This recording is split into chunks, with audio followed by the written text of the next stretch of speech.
Hi ಎಲ್ಲರಿಗೂ ನಮಸ್ಕಾರ. ಇವತ್ತು ಹೊಸ ಜಾಬ್ ಆಪರ್ಚುನಿಟಿ ಅನ್ನೋದೊಂದು ಬಂದಿದೆ. ಅದು ಯಾವ ಜಾಬು ಮತ್ತು ಯಾವ ಕಂಪ್ನಿ ಅಂತ ನೋಡೋಣ. ಫಸ್ಟ್ ಆಫ್ ಆಲ್ ನಾವು ಎಲ್ಲರೂ BSNL ಸಿಮ್ನ ಆಲ್ಮೋಸ್ಟ್ ಆಲ್ ಕೇಳಿರ್ತೀವಿ ಅಥವಾ ಯೂಸ್ ಮಾಡಿರ್ತೀವಿ. ಇವತ್ತು ಆ ಕಂಪ್ನಿಯಿಂದ ರಿಕ್ರೂಟ್ಮೆಂಟ್ ಅನ್ನೋದು ಸ್ಟಾರ್ಟ್ ಆಗಿದೆ. ಅದು 120 ಪೋಸ್ಟ್ಗೆ ರಿಕ್ರೂಟ್ಮೆಂಟ್ ಅನ್ನೋದು ತೊಗೊತಾ ಇದ್ದಾರೆ. ಅದು ಯಾವ ಪೋಸ್ಟ್ಗೆ ಮತ್ತು ಎಷ್ಟು ಸ್ಯಾಲ್ರಿ ಕೊಡ್ತಾರೆ, ಜಾಬ್ ಲೊಕೇಶನ್ನು ಮತ್ತು ಯಾವ ಥರ ಅಪ್ಲೈ ಮಾಡೋದು ಅನ್ನೋದನ್ನು ಇವತ್ತು ನೋಡೋಣ ಬನ್ನಿ. ಪೋಸ್ಟ್ ನೇಮ್ ಬಂದುಬಿಟ್ಟು ಸೀನಿಯರ್ ಎಕ್ಸಿಕ್ಯೂಟಿವ್ ಟ್ರೈನಿ ಅಂತ. ಇದರಲ್ಲಿ ಕ್ಯಾಟಗರಿ ವೈಸು ಯಾವ ಥರ ಡಿವೈಡ್ ಮಾಡಿದ್ದಾರೆ ಅಂತ ನೋಡೋಣ. ಫಸ್ಟ್ ಆಫ್ ಆಲ್ ಇದರಲ್ಲಿ 2 ಟೈಪ್ಸ್ ಆಗಿ ತೊಗೊತಿದ್ದಾರೆ. ಒಂದು ಟೆಲಿಕಾಮು ಮತ್ತು ಫೈನಾನ್ಸ್ಗೆ. ಫಸ್ಟು ಟೆಲಿಕಾಮಲ್ಲಿ 95 ಜಾಬ್ಸ್ ಇದೆ ಮತ್ತು ಫೈನಾನ್ಸಲ್ಲಿ 25 ಇದೆ. ಟೋಟಲ್ಲಾಗಿ ಓವರಾಲಾಗಿ ನೋಡಿಕೊಂಡ್ರೆ ನಮಗೆ 120 ವೇಕೆನ್ಸೀಸು ಇದೆ. ಮತ್ತು ಯಾವ ಥರ ಕ್ಯಾಟಗರಿ ವೈಸು ಸೆಗ್ರಿಗೇಟ್ ಮಾಡಿದ್ದಾರೆ ಅಂತಲೂ ನಾವು ನೋಡ್ಬೋದಾಗಿರುತ್ತೆ. ಯಾವುದೇ ಜಾಬ್ಗಾಗಲಿ ಎಜುಕೇಷನ್ ಕ್ವಾಲಿಫಿಕೇಷನ್ ವೆರಿ ಇಂಪಾರ್ಟೆಂಟ್ ಆಗಿರುತ್ತೆ. ಆದರೆ ಇದರಲ್ಲಿ ಬಂದುಬಿಟ್ಟು 2 ಟೈಪ್ಸ್ ಆಗಿ ಡಿವೈಡ್ ಮಾಡಿದ್ದಾರೆ. ಒಂದು ಟೆಲಿಕಾಮ್ಗೆ ಮತ್ತು ಇನ್ನೊಂದು ಫೈನಾನ್ಸ್ಗೆ. ಟೆಲಿಕಾಮ್ಗೆ ಎಲಿಜಿಬಿಲಿಟಿ ಬಂದುಬಿಟ್ಟು BE/BTech ಮಾಡಿರಬೇಕು. ಅದು ಕೂಡ 60% ಮಾರ್ಕ್ಸ್ನ ಹೊಂದಿರಬೇಕು.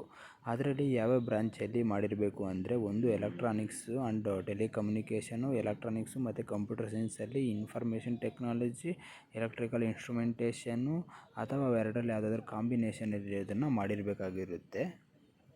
ಇದಿಷ್ಟೆಲ್ಲ ಟೆಲಿಕಾಮ್ಗೆ ಆಯಿತು. ಇವಾಗ ಫೈನಾನ್ಸ್ಗೆ ಏನೇನು ಮಾಡಿರಬೇಕು ಅಂದರೆ, ಫೈನಾನ್ಸ್ಗೆ CA ಮಾಡಿರಬೇಕು ಅಥವಾ CMA ಮಾಡಿರಬೇಕು. ಅದು ಕೂಡ ಇಂಡಿಯಾದಲ್ಲೇ ಮಾಡಿರಬೇಕಾಗಿರುತ್ತೆ.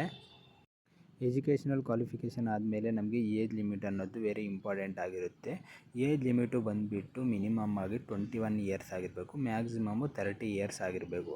ಅದರಲ್ಲೂ ಕೂಡ ಏಜ್ ರಿಲ್ಯಾಕ್ಸೇಷನ್ ಇರುತ್ತೆ. ಅದರಲ್ಲಿ OBC ಅವ್ರಿಗೆ 3 ಇಯರ್ಸ್ ಏಜ್ ರಿಲ್ಯಾಕ್ಸೇಷನ್ ಇರುತ್ತೆ, ಅಂದರೆ 33 ಇಯರ್ಸ್ ಇರುತ್ತೆ. SC ಸ್ಟೂಡೆಂಟ್ಸ್ಗೆ 5 ಇಯರ್ಸ್ ಇರುತ್ತೆ, ಅಂದರೆ 35 ಇಯರ್ಸ್ ಆಗುತ್ತೆ.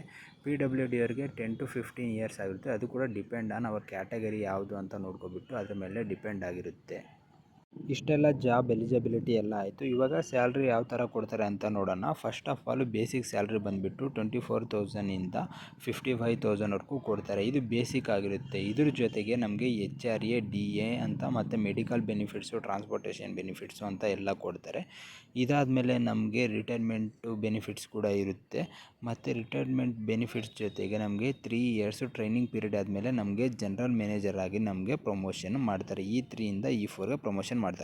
ಇವಾಗ ಹೇಳ್ಕೊಂಡಿರೋದು ನಾವು ಜಸ್ಟು ಅಪ್ಲಿಕೇಶನ್ನ ಫಾರ್ಮ್ನ ಫಿಲ್ ಮಾಡೋ ಎಲಿಜಿಬಿಲಿಟಿ ಅಷ್ಟೇ. ನಿಮ್ಗೆ ಏನಾದರೂ ಜಾಬ್ ಸಿಗಬೇಕು ಅಂದರೆ ಅದಕ್ಕೆ ಒಂದು CBT ಟೆಸ್ಟ್ನ ಕಂಡಕ್ಟ್ ಮಾಡ್ತಾರೆ. ಅದರಲ್ಲಿ ನೀವು ಎಲಿಜಿಬಲ್ಲು ಆಗಬೇಕಾಗಿರುತ್ತೆ.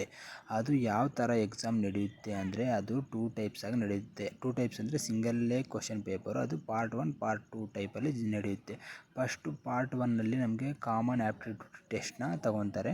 ಮತ್ತು ಪಾರ್ಟ್ 2ನಲ್ಲಿ ಬಂದುಬಿಟ್ಟು ನಮಗೆ ಕೋರ್ ಸಬ್ಜೆಕ್ಟ್ ಇರುತ್ತೆ. ನಾವು ಏನಾದರೂ ಫೈನಾನ್ಸ್ ತೊಗೊಂಡಿದ್ರೆ ಫೈನಾನ್ಸು, ಟೆಲಿಕಾಮ್ ತೊಗೊಂಡಿದ್ರೆ ಟೆಲಿಕಾಮ್ ಸಿಲೆಬಸ್ಸು, ಅದರ ರಿಲೇಟೆಡಾಗಿ ನಮಗೆ ಕ್ವಶನ್ಗಳು ಬರ್ತವೆ. ಇದರಲ್ಲಿ ಜಸ್ಟು ನಾವೇನಾದರೂ ಒಂದು ವೇಳೆ ನೆಗೆಟಿವ್ ಏನಾದರೂ ಆನ್ಸರ್ ಮಾಡಿದರೆ ಅದಕ್ಕೆ 0.25 ಮಾರ್ಕ್ಸ್ ಕಟ್ಟಾಗುತ್ತೆ. ಒಂದು ವೇಳೆ ನೀವು 4 ನೆಗೆಟಿವ್ ಮಾರ್ಕ್ಸ್ ಏನಾದರೂ ರಾಂಗ್ ಆನ್ಸರ್ ಕೊಟ್ಟಿದ್ದೀರಾ ಅಂದರೆ ಅದಕ್ಕೆ 1 ಮಾರ್ಕ್ಸ್ ಕಟ್ಟಾಗುತ್ತೆ. ಮತ್ತು ಇದಕ್ಕೆ ನಾವು ಕ್ವಾಲಿಫೈ ಆಗಬೇಕಂದ್ರೆ 40% ಜನರಲ್ ಕ್ಯಾಟಗರಿಯವರು ಮತ್ತು 35% ರಿಸರ್ವ್ಡ್ ಕ್ಯಾಟಗರಿಯವರು ಸ್ಕೋರ್ ಮಾಡಲೇಬೇಕಾಗಿರುತ್ತೆ. ಇದನ್ನು ಕೂಡ ನಮಗೆ ಮೆರಿಟ್ ಬೇಸ್ ಮೇಲೆ ತೊಗೊತಾರೆ. ಯಾರು ಜಾಸ್ತಿ ಎಷ್ಟು ಸ್ಕೋರ್ ತೊಗೊಂಡಿರ್ತಾರೋ ಅವ್ರನ್ನ ಎಲಿಜಿಬಲ್ ಮಾಡ್ಕೊತಾರೆ. ಅದಕ್ಕೋಸ್ಕರ ನಾವು ಪ್ರಿಪ್ರೇಷನ್ ಕೂಡ ತುಂಬ ಚೆನ್ನಾಗಿ ಮಾಡಬೇಕಾಗುತ್ತೆ. ಅವಾಗ ಮಾತ್ರ ನಾವು ಈ ಥರ ಕಾಂಪಿಟೇಟಿವ್ ಎಕ್ಸಾಮ್ನಲ್ಲಿ ನಾವು ಎಲಿಜಿಬಲ್ ಆಗೋಕ್ಕೆ ಮತ್ತು ಜಾಬ್ ತೊಗೊಳೋಕ್ಕೆ ಎಲಿಜಿಬಲ್ ಆಗ್ತೀವಿ ಅಷ್ಟೇ.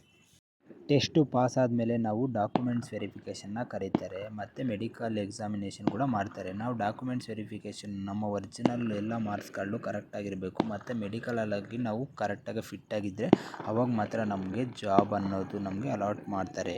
ಅವಾಗ ಮಾತ್ರ ನಮಗೆ ಜಾಬ್ ಸಿಗುತ್ತೆ. ಎಕ್ಸಾಮ್ ಒಂದೇ ಅಲ್ಲ, ನಮ್ಮ ಮೆಂಟಲ್ ಹೆಲ್ತು ಮತ್ತು ಡಾಕ್ಯುಮೆಂಟ್ಸು ಎರಡೂ ಕರೆಕ್ಟಾಗಿದ್ದರೆ ಮಾತ್ರ ನಾವು ಈ ಜಾಬ್ ಸಿಗೋಕ್ಕಾಗುತ್ತಷ್ಟೇ. ನಾವು ಯಾವ ಥರ ಈ ಜಾಬ್ಗೆ ಅಪ್ಲೈ ಮಾಡಬೇಕು ಅನ್ನೋದನ್ನು ನೋಡೋಣ ಬನ್ನಿ. ಫಸ್ಟು ನೀವು ಗೂಗಲ್ಗೆ ಹೋಗ್ಬಿಟ್ಟು BSNL ಎಕ್ಸ್ಟರ್ನಲ್ ಎಕ್ಸಾಮ್ ಪೋರ್ಟಲ್ ಅಂತ ನೀವು ಅಲ್ಲಿ ಕ್ಲಿಕ್ ಮಾಡಿ. ಅಲ್ಲಿ ಕ್ಲಿಕ್ ಮಾಡಿ ಸರ್ಚ್ ಮಾಡಿದ್ಮೇಲೆ ನಿಮಗೆ ಅಲ್ಲಿ ನ್ಯೂ ರಿಜಿಸ್ಟ್ರೇಷನ್ ಅನ್ನೋ ಟ್ಯಾಬ್ ಬರುತ್ತೆ. ನ್ಯೂ ರಿಜಿಸ್ಟ್ರೇಷನ್ ಟ್ಯಾಬ್ ಮೇಲೆ ಕ್ಲಿಕ್ ಮಾಡಿದ್ಮೇಲೆ ಅಲ್ಲಿ ಮೊಬೈಲ್ ನಂಬರ್ ಅಥವಾ ಇಮೇಲ್ ಅಡ್ರೆಸ್ ಕೊಟ್ಬಿಟ್ಟು ಅಲ್ಲಿ ನ್ಯೂ ಡೀಟೇಲ್ಸ್ ಕೊಟ್ಬಿಟ್ಟು ರಿಜಿಸ್ಟ್ರೇಷನ್ ಆಗಿ. ಅದಾದಮೇಲೆ ಅಲ್ಲಿ ನಿಮಗೆ ಏನೇನು ಡಾಕ್ಯುಮೆಂಟ್ಸು ಕೇಳುತ್ತೋ ಅದನ್ನೆಲ್ಲ ಕರೆಕ್ಟಾಗಿ ಕೊಡಿ. ಅಂದರೆ photo, degree certificate, signature, caste certificate ಎಲ್ಲ ಕರೆಕ್ಟಾಗಿ ಕೊಡಿ. ಯಾವುದನ್ನು ಮಿಸ್ ಮಾಡಬೇಡಿ. ಕರೆಕ್ಟ್ ಇದ್ದರೆ ಮಾತ್ರ ಕೊಡಿ ಎಲ್ಲ, ಇಲ್ಲ ಅಂದರೆ ಕರೆಕ್ಟ್ ಮಾಡಿಸಿ ಕೊಡಿ. ಅದಾದಮೇಲೆ ಎಲ್ಲ ಡಾಕ್ಯುಮೆಂಟ್ಸು ಅಪ್ಲೋಡ್ ಮಾಡಿದ್ಮೇಲೆ ಅಲ್ಲಿ ಫೀಸ್ ಫಾರ್ಮ್ಗೆ ಒಂದು ಲಿಂಕ್ ತೊಗೊಂಡೋಗುತ್ತೆ. ಅದಾದಮೇಲೆ ಫೀಸನ್ನು ನೀವು ಅಲ್ಲಿ ಪೇ ಮಾಡಿದ್ಮೇಲೆ ಫೈನಲ್ಲಾಗಿ ಸಬ್ಮಿಷನ್ ಕೊಡಿ. ಸಬ್ಮಿಷನ್ ಕೊಟ್ಟಿದ ತಕ್ಷಣ ನಿಮ್ಮ ಅಪ್ಲಿಕೇಶನ್ ಅನ್ನೋದು ಸಕ್ಸಸ್ಫುಲ್ಲಾಗಿ ಅಪ್ಲೈ ಮಾಡ್ದಂಗೆ ಆಗಿರುತ್ತೆ. ಯಾರ್ಯಾರು ಕರೆಕ್ಟಾಗಿ ಪ್ರಿಪೇರ್ ಆಗ್ತಿದ್ದಾರೋ ಅವರು ಮಾತ್ರ ಅಪ್ಲೈ ಮಾಡಿ. ಯಾಕಂದರೆ ಸುಮ್ಮನೆ ನಾವು ಅಪ್ಲೈ ಮಾಡಿದ್ದೀವಿ ಅಂದರೆ ನಮ್ಮ ಅಮೌಂಟನ್ನ ತುಂಬ ಕಳ್ಕೊತೀವಿ. ಯಾಕಂದರೆ ಫೀಸು ಬಂದುಬಿಟ್ಟು ತುಂಬ ಜಾಸ್ತಿ ಇದೆ. OBC ಮತ್ತು OC EWS ಸ್ಟೂಡೆಂಟ್ಸ್ಗೆಲ್ಲ 2500 ಇದೆ. SC ST ಸ್ಟೂಡೆಂಟ್ಸ್ ಕೂಡ ತುಂಬಾ ಇದೆ, 1250 ರೂಪಾಯಿ ಇದೆ. ಮತ್ತು ಇದು ಯಾವುದೇ ಥರ ರೀಫಂಡ್ ಆಗೋಲ್ಲ, ಇದು ಆನ್ಲೈನಲ್ಲಿ ಪೇಮೆಂಟ್ ಮಾಡ್ತೀವಿ. ಅದಕ್ಕೋಸ್ಕರ ನೋಡಿಕೊಂಡು ಯಾರ್ಯಾರು ಕರೆಕ್ಟಾಗಿ ಪ್ರಿಪೇರ್ ಆಗ್ತಿದ್ದೀರಾ, ಯಾರು ಇಂಟ್ರೆಸ್ಟ್ ಇದ್ದಿದ್ದೀರಾ, ಯಾರು ಕಾನ್ಫಿಡೆಂಟ್ ಆಗಿದ್ದೀರಾ ಅವರು ಮಾತ್ರ ಅಪ್ಲೈ ಮಾಡಿ. ಯಾಕಂದರೆ ಸುಮ್ಮನೆ ನಾವು ಅಪ್ಲೈ ಮಾಡಿದ್ದೀವಿ ಅಂದರೆ ಏನೂ ಓದದೆ ನಿಜವಾಗ್ಲೂ ಅಂದರೆ ನಾವು ಹಾಕಿರೋ ಫೀಸ್ ಕೂಡ ವೇಸ್ಟ್ ಆಗುತ್ತೆ, ಟೈಮು ವೇಸ್ಟ್ ಆಗುತ್ತೆ. ಯಾರ್ಯಾರು ಆನೆಸ್ಟಾಗಿ ಕ್ಲೀನಾಗಿ ಓದ್ಕೊತಾ ಇದ್ದಾರೋ ಅವ್ರು ಮಾತ್ರ ಅಪ್ಲೈ ಮಾಡಿ. ಅವ್ರಿಗೆ ಜಾಬ್ ಅನ್ನೋದು ಪಕ್ಕಾ ಸಿಗುತ್ತೆ. ಎಲ್ಲರಿಗೂ ಆಲ್ ದ ಬೆಸ್ಟ್ ಹೇಳ್ತಾ ಈ ವಿಡಿಯೋನ ಇಲ್ಲೇ ಎಂಡ್ ಮಾಡ್ತಾಯಿದ್ದೀನಿ. Thank you.